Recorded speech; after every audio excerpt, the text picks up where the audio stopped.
In this video, we are discussing the example problem in page number 304 and 5, 10.7.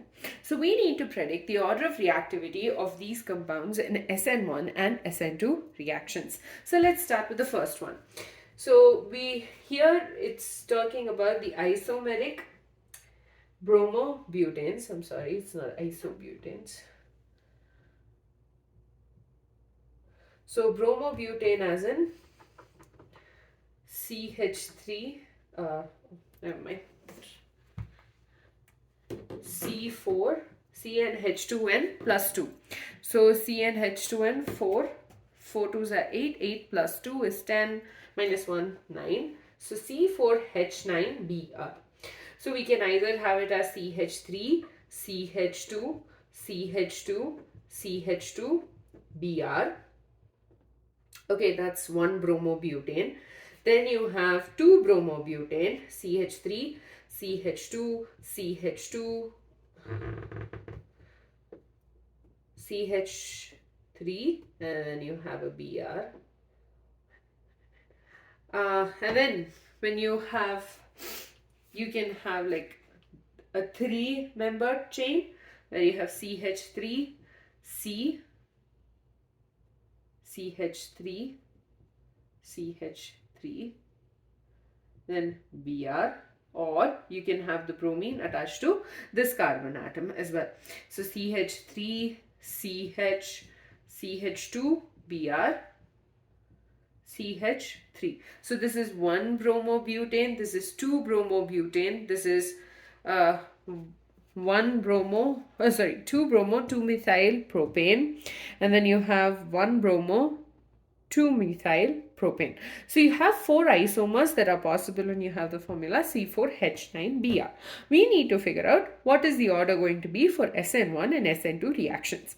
Before we start talking about that, the basic difference between SN1 and SN2 is in case of SN2 reactions, you have the incoming nucleophile attacking from the back. Okay, and it needs enough space to come and attack the carbon atom. On the other hand, our SN1 reactions, the order of reactivity will depend on how stable the intermediate carbocation is. So for SN2 reactions, the order of reactivity will depend on steric factors, whereas for SN1, it will depend on stability of the carbocation. So steric factors as in when you have and remember that there are videos, there are videos for the SN1 and SN2 where I've discussed it in detail regarding how the order of reactivity is related to these. I'll link the videos in the description below. So steric factors, the reason we say that is because the incoming nucleophile is attacking from the back.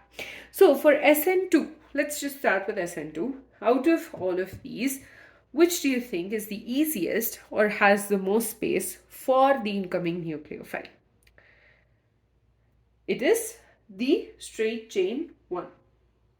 So I'm just going to number these. Let's quickly just number this.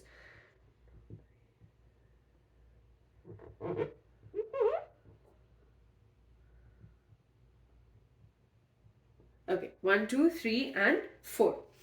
So the first one that we have over here is, it's easy for the incoming nucleophile to attack because it's just a straight chain and can easily come and attack here. So 1 is the most reactive in SN2.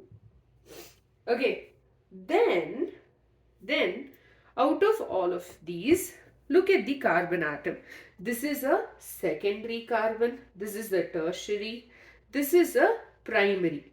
And because you have a primary carbon over here, this is more reactive than the secondary and tertiary. And remember, because this methyl group exists, it is a little more, there is a slightly more steric hindrance compared to this one. And that's why we wrote 1 first. And then you have 3 is more reactive. Then obviously our secondary carbon will be next. So 2. And then which is more reactive than tertiary, which is compound number or isomer number 4. Okay, so basically steric factors between 1 and 3, we picked 1 because first of all, they're both primary, right? This is secondary, this is tertiary, these two are primary. This is picked because of the fact that you don't have this methyl group, so the steric hindrance is slightly less.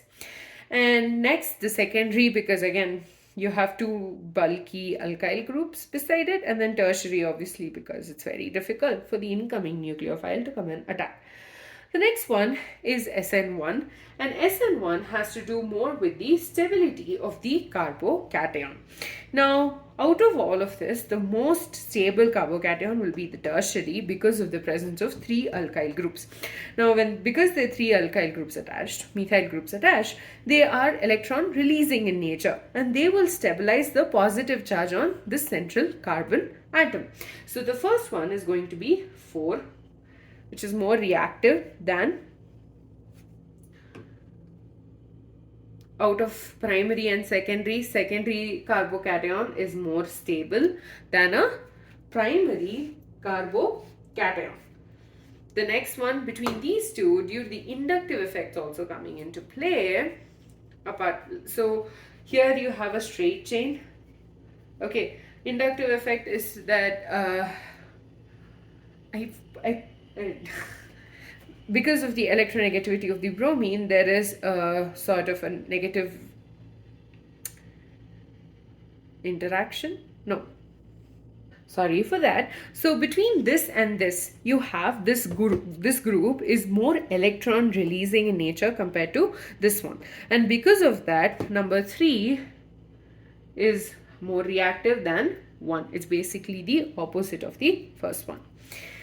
The next one over here, you've been given various molecules, and by this point, if you've watched a couple of videos, you'd probably realize that I hate such structures. Instead, I prefer writing the structures.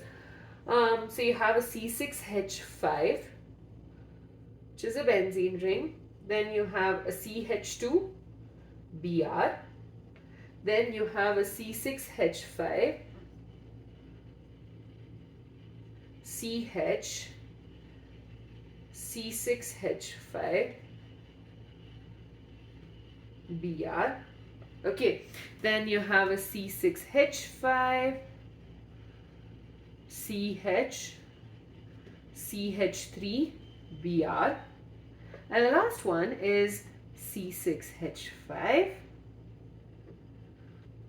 C, CH3, then you have a bromine, and then another, benzene ring. Again, only 2 things that we need to worry about: steric factor and the stability of our carbocation. So let's number this like the last time. And let's start with steric factor, or SN2. Now, in this, all of these molecules that have been given, look at how crowded it is. Okay, I'm going to start with grouping them. First of all, this is a primary primary carbon. This is a secondary, this is also a secondary, and this is a tertiary carbon. Okay, now for SN2, we know that our primary is the most reactive, tertiary is the least reactive. And obviously over here, there is more space for the nucleophile to come and attack. So the most reactive in this set is going to be 1. Right. The next one over here is between these two. Secondary should have the same amount. But you have a CH3 here, you have a benzene ring. The amount of space the benzene ring will occupy is obviously higher than how much the CH3 is going to occupy. And because of that, the third one is going to be more reactive than the second. And so you have 2. So 1 is more reactive than 3, which is more reactive than 2. And obviously the last one is going to be 4, because not only do you have a benzene ring, a CH3 group, but you also have another benzene ring over here compared to this one. And because of that, it's very difficult for the incoming nucleophile to come and attack the carbon atom. The next one is for SN1. Now, our SN1 reaction is based on the stability of the carbocation. Now, if you think about it, when the bromine gets kicked out, which of these will have the most number of resonance structures?